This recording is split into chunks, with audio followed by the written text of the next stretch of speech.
media is set up to make us aspire for something other than ourselves. Nobody's satisfied. Even that supermodel, if she's being compared to another supermodel, she's still being compared. If there were more women who are white, thin, and pretty in that gender box of female beauty were to tell young girls that being like that is not mandatory, young girls would grow up with a lot healthier sense of self. People have a huge range, and the media focuses in a very narrow way.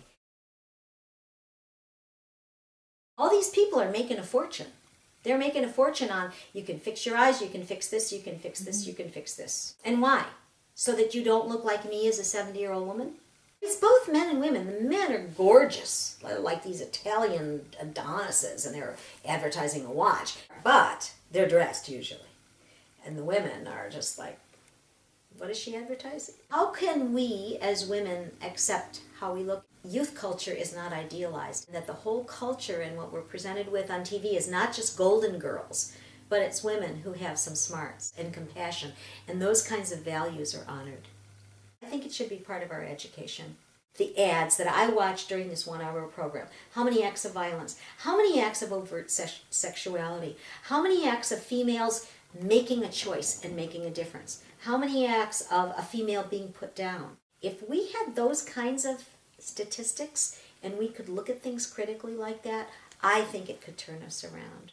Males will want you if you look like this. They don't want you intellectually. They don't want you to be treated as an equal. They want your body. They want to own it. It does show young girls that they should look like that. It also sends the message to men that it's okay to treat women like sexual objects. Not only do there need to be more confident women in the media, but there also need to be less women in the media who are only being treated as a sex object. People don't really understand why a male is a secretary or a nurse. I think that more women need to be not only behind the camera, but behind the stethoscope, behind the textbook. The media needs to have more positive female role models. Something that really helped me is I have a positive female role model, and she's lesbian, and she has short hair. She's not really thin, and she doesn't have perfect teeth, and she's very outspoken and loud. I have been working with the Spare Change Peer Education and Teen Theater troupe, learning about activities that help people explore who they are. We're really lucky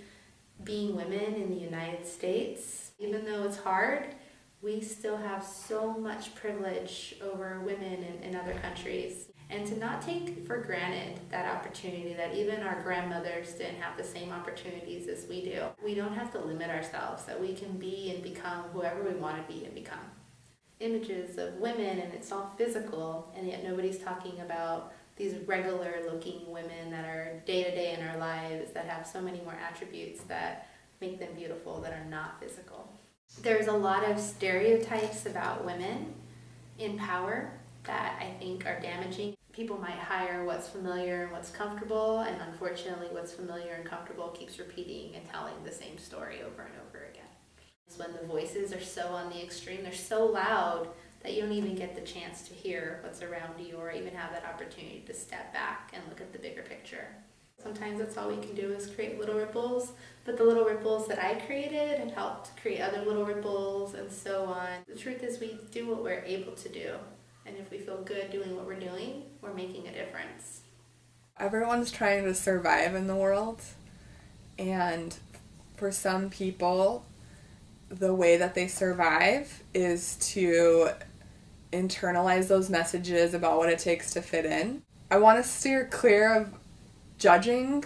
I'd like to give people the opportunity to think differently, to re-strategize how they can survive in the world. Give yourself permission to be a little choosy about the media. What it means to be a man is to, in fact, dominate women. What it means to be a woman is often portrayed as being submissive to men. Start to critically analyze the media that you are consuming and think about, what is the message here? You can make your own media. You can get involved in the local radio. There's a local public access television channel. 2 politicians on different sides of the country both have been charged with sexually inappropriate conduct. This points to a bigger problem in society where many men feel that it's okay to treat women that way. And I think it has to do with a sense of entitlement. What sort of avenue has that much reach across the country? It's got to be the media. I don't identify as male or female. People expect me to act female. They expect me to dress a certain way, and when I don't, it doesn't confuse people as much as it angers people. So before we could even begin to reach a realm of non-gender binary identified people, we have to be able to get past transgendered people. I think it depends on the kind of media, because if we have lots of non-gender identifying people, they're all portrayed the exact same way. It's creating the same issues that women have in the media. Being able to say, screw the media, screw society, I'm going to be who I am.